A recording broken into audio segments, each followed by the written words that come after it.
Salut, je suis Alice de la Suède et mon histoire est vraiment folle. Mais avant de commencer, aimez et abonnez-vous. Je vivais dans une vieille maison flippante avec mes parents. Ça appartenait à ma grand-mère, qui était une vieille femme très bizarre. Elle a étudié les tribus en Afrique et en Amazonie, et elle ramenait des caisses remplies de masques étranges et de bibelots. Et la plupart des gens pensaient que notre maison était hantée. Marche plus rapidement, sinon la fille fantôme va t'attraper. C'est là que j'ai bondi de derrière un buisson, en portant un masque effrayant. Ah! J'essayais juste d'être rigolote, mais les gens pensaient que j'étais la fille bizarre qui vivait dans la maison effrayante. Et personne ne voulait être ami avec moi. Et mes parents n'avaient jamais beaucoup de temps pour moi non plus, parce qu'ils travaillaient tout le temps. Cette vieille maison est un gouffre financier. Je dois avoir 2 boulots pour la garder. Va dans ta chambre, Alice. Je suis en réunion. Je voulais aider. J'ai donc commencé à faire des visites de fantômes dans la propriété.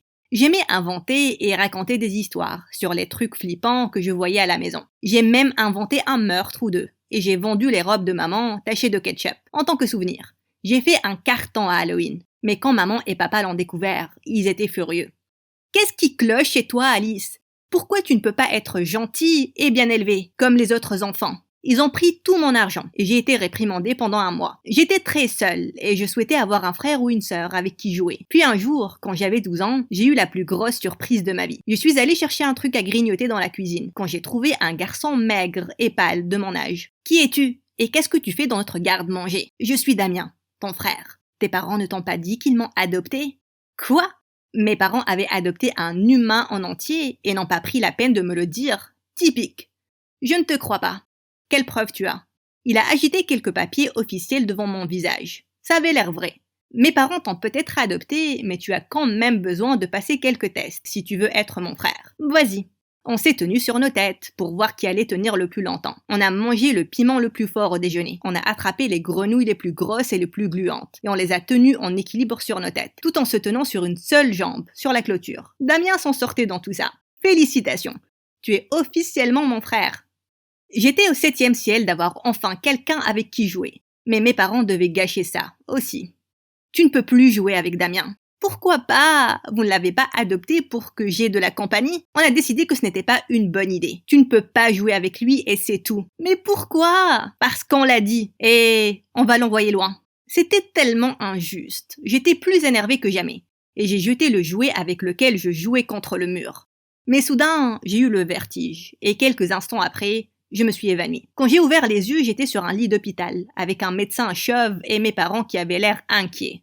La pression artérielle d'Alice s'est soudainement élevée et elle s'est évanouie. Elle va bien maintenant, mais essayez de la garder aussi calme que possible. Je propose aussi de lui donner cours à la maison dorénavant. Maman et papa m'ont ramenée à la maison. Ils étaient trop gentils avec moi, ce qui était suspicieux. Ils ont dit que désormais, je pouvais jouer avec Damien, autant que je le voulais. Mais quand j'ai couru vers sa chambre pour lui annoncer la bonne nouvelle, il m'a fixé en colère. Qu'est-ce qu'il y a? Tu n'es pas content qu'on puisse redevenir amis? Amis? Je viens de découvrir que tes parents ne m'ont pas adopté parce qu'ils voulaient m'aimer ou m'offrir un beau foyer. Ils voulaient juste me ramener ici pour toi, comme si j'étais une sorte de jouet. Ils pourraient me renvoyer à n'importe quel moment. Je te déteste. Je vais faire en sorte que tes parents te détestent aussi. Ils réaliseront que c'est mieux de m'avoir moi en tant qu'enfant. Crois-moi, je ne vais aller nulle part. Damien, ne sois pas comme ça. J'ai toujours voulu avoir un frère. Je ne suis pas ton frère. J'étais énervée et j'avais aussi le cœur brisé avec ce changement d'attitude. Mais j'espérais que ça change avec le temps. Mais c'était totalement l'opposé. Damien n'a pas arrêté de jouer avec les nerfs de mes parents. Il a jeté les boucles d'oreilles en perles que j'avais empruntées à maman dans l'évier. Il a cassé l'ordinateur de papa. Il a mis de la teinture à cheveux dans leur gel de douche. Ils ont eu une peau rose choquante durant des semaines. Et pour une certaine raison, mes parents étaient toujours énervés contre moi et pensaient que moi, je me comportais mal. Ils n'étaient jamais convaincus quand je disais que c'était Damien. Est-ce qu'ils tournaient vraiment mes parents contre moi? Arrête de faire l'idiot! Ces choses coûtent de l'argent. Et maman et papa travaillent très dur. Et arrête de leur faire croire que je fais tout ça. Abandonne alors, et va-t'en de ton plein gré. Il n'y a de la place que pour l'un d'entre nous. Mais puis, la chose la plus terrible est arrivée. Quelques jours après mon 13e anniversaire, quelques gens du musée nous ont rendu visite. Ils voulaient utiliser les masques tribaux de grand-mère pour une exposition. Ils ont dit qu'ils allaient nous donner beaucoup d'argent si on les laissait les emprunter pour quelques semaines. Maman et papa étaient au 7e ciel que cette poubelle à la maison vale quelque chose.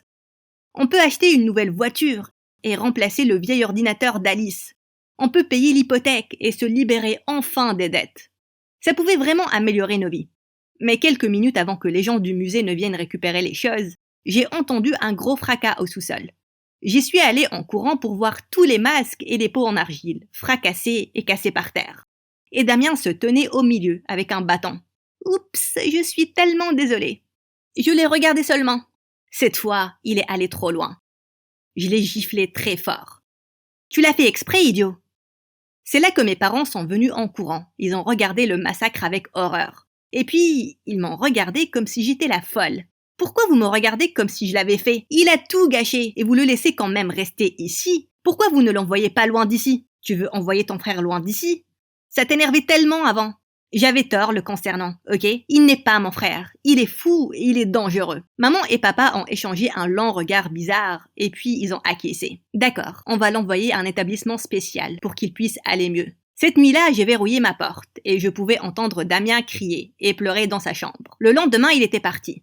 Maman et papa avaient l'air dévastés et tristes. Ils ont essayé d'être gentils avec moi, mais je voyais à travers eux. Ils étaient tristes parce que Damien était parti. Je ne pourrais jamais les rendre heureux. À l'automne, le médecin a dit que ce serait bien si je reprenais normalement le lycée. Les choses se passaient bien lors du premier jour, jusqu'à ce que... Hé, attention! C'est la fille fantôme, j'ai tellement peur! Grandis, mec. Ce n'était pas tout. Lors de mon tout premier cours, j'ai rencontré la fille la plus folle au monde. J'ai entendu dire que tu étais la fille fantôme. Mais toi alors? Je suis Tara. Je viens de déménager de l'Irlande. C'est vrai? Ta maison est hantée? J'aimerais rencontrer un vrai fantôme. J'en ai rêvé toute ma vie. Tu es folle. Qui a des rêves bizarres comme ça? Tu n'as pas lu L'amour mort ne meurt jamais? C'est le livre le plus romantique au monde. Ces beaux fantômes sont chez toi? Ils sont célibataires? Meuf, tu as besoin d'aide. Non, j'ai besoin d'un petit copain fantôme avec des lèvres glacées et des yeux rêveurs, qui peut me transporter à son époque et me donner des millions de bisous fantômes. Qu'est-ce qui clochait chez moi? D'abord Damien, et maintenant Tara. J'étais un aimant à bizarre. Durant les semaines qui ont suivi, elle m'a collé comme un pot de colle. Au début, j'étais indifférente, parce que je n'étais pas sûre qu'elle allait me coller longtemps. Mais c'est ce qu'elle a fait, et j'ai lentement commencé à apprécier le fait d'avoir une amie. Regardez, il y a la fille fantôme et sa petite copine vampire, une histoire comme Twilight. Tara a sifflé et elle a mordu le débile au bras. Tu es vraiment folle. Hé, personne ne s'en prend à mon ami. Iouh, il a un mauvais goût. Allons acheter des bonbons.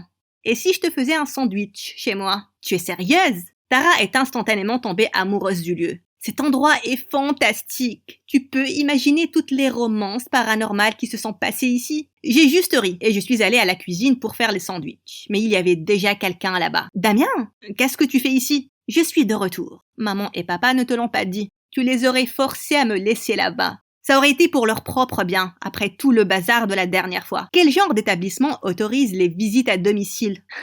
Je n'étais pas dans un établissement. Ils m'ont envoyé en vacances, à Bali, pour me montrer combien ils m'aimaient. Ils me voulaient dans la famille. Je suis de retour maintenant, et je vais m'assurer que toi, tu finisses dans un établissement. Je n'arrivais pas à croire que ça arrivait. J'ai inventé une excuse et j'ai renvoyé Tara chez elle, avant que Damien ne lui fasse quelque chose. Quand mes parents sont rentrés, je les ai confrontés. Vous m'avez menti, il est dangereux et il est là pour moi, mais vous le laissez quand même chez nous. Maman a commencé à pleurer et papa m'a fixé. Tu as triste ta mère, Alice. Combien ça va durer? Vous n'en avez rien à faire que je sois triste aussi. Vous êtes les parents les plus égoïstes. Je vais rester chez mon ami, parce que je ne me sens pas en sécurité ici. Tu ne peux pas partir. On doit appeler le médecin. Je t'ai dit qu'on n'aurait pas dû la laisser reprendre le lycée. Papa m'a enfermée dans ma chambre. Je pouvais entendre Damien rire sous ma porte. Il était maléfique. Je devais sortir de là. J'ai appelé Tara et je lui ai raconté ce qui se passait. En quelques minutes, elle était devant ma fenêtre. Allez, la fille fantôme, on va te mettre en sécurité. La maison de Tara était tellement normale. Elle a sorti un matelas pour moi pour dormir dans sa chambre. Puis elle m'a brossé les cheveux pour me calmer, alors que je lui racontais toute l'histoire. Waouh, tes parents c'est vraiment quelque chose. Et je comprends enfin pourquoi notre amitié était bizarre pour toi au début. Je ne peux faire confiance à personne. Mes parents m'ont longtemps ignoré, et je pensais que les choses allaient être différentes pour moi quand Damien est arrivé. Mais c'est devenu pire. Et depuis qu'il est arrivé, mes parents me traitent comme si j'étais une lunatique, alors que c'est lui le fou. Il me fait vraiment peur, Tara. Ne t'inquiète pas, tu es en sécurité ici. Je lui botterai les fesses s'il essaie de s'en prendre à toi. Soudain, j'ai entendu un gros tapotement sur la fenêtre. Il se tenait dehors. J'ai crié et j'ai sursauté. C'est lui! Damien est là! Il tenait des cailloux dans sa main et il avait le rictus le plus maléfique. Où ça? Je ne vois rien. Damien a jeté le premier caillou. Ça a frappé très fort la fenêtre, laissant un grand craquement. « Tu es aveugle, il est juste là !»« Alice, tu es sûre que tu ne vois pas de fantôme ou autre chose ?»« Parce que je ne vois personne. » « T'as pas entendu le caillou contre la fenêtre là ? Regarde, ça a laissé un craquement. »« De quoi tu parles ?»« Quoi ? Tara me mentait d'un coup. » Soudain la porte s'est ouverte et mes parents se tenaient là, ayant l'air inquiets. « Comment vous m'avez trouvé ? Tu leur as dit que j'étais là, Tara ? Je pensais que tu étais mon amie. »« Non, Alice. Tara ne nous l'a pas dit. On t'a vu sortir en douce de la maison et on t'a suivi, rentrant à la maison. »« Non, vous allez juste m'enfermer dans ma chambre de nouveau. Qu'est-ce qu'il y a ? Tara dit qu'elle ne peut pas voir Damien. Elle est en train de mentir ou je suis folle ?» L'expression la plus triste s'est affichée sur le visage de maman. Elle a éclaté en sanglots et elle m'a enlacée. « Non, Alice, tu n'es pas folle. » C'est là qu'ils m'ont dit qu'ils n'ont jamais adopté un garçon nommé Damien. On pensait qu'il n'était qu'un ami imaginaire inoffensif. Mais quand tu as commencé à le voir tout le temps, on a essayé d'arrêter ça, en disant qu'on l'avait envoyé loin d'ici. Le médecin a dit que tu avais créé Damien pour t'aider à gérer tes sentiments de solitude. Et on devait jouer le jeu. On a donc accepté. Mais puis, tu as commencé à faire des crises et à blâmer Damien. On était tellement heureux quand tu l'as enfin renvoyé, toute seule. On pensait que les choses allaient s'arranger. Mais puis tu as dit que tu le revoyais et... On ne peut pas te voir comme ça, ma chérie. Et c'est de notre faute. On aurait dû te consacrer plus de temps quand tu étais enfant. J'étais complètement choquée. Donc, tout ce que Damien a fait, les boucles d'oreilles, l'ordinateur, les masques, c'était toi. Mais on n'était pas du tout énervés pour ça. On était juste inquiets pour toi. Mais si Damien était l'ami que j'avais inventé, pourquoi il est soudainement devenu méchant avec moi ? Ton médecin a dit que tu souffrais d'une estime de soi très basse. Personne ne voulait être ami avec toi, longtemps. Ah oui, ça m'a pris des siècles pour qu'elle me considère comme son amie. Tu es réel ? Vous pouvez voir Tara ? Je pourrais te frapper. Aïe, ok, tu es réel. Ne t'inquiète pas, ma chérie. On a parlé à ton médecin et il dit qu'on peut désormais commencer les sessions de thérapie. Tout ira bien et on sera avec toi. Moi aussi. Ils m'ont tous enlacé très fort. Et soudain, je ne me suis plus du tout sentie seule.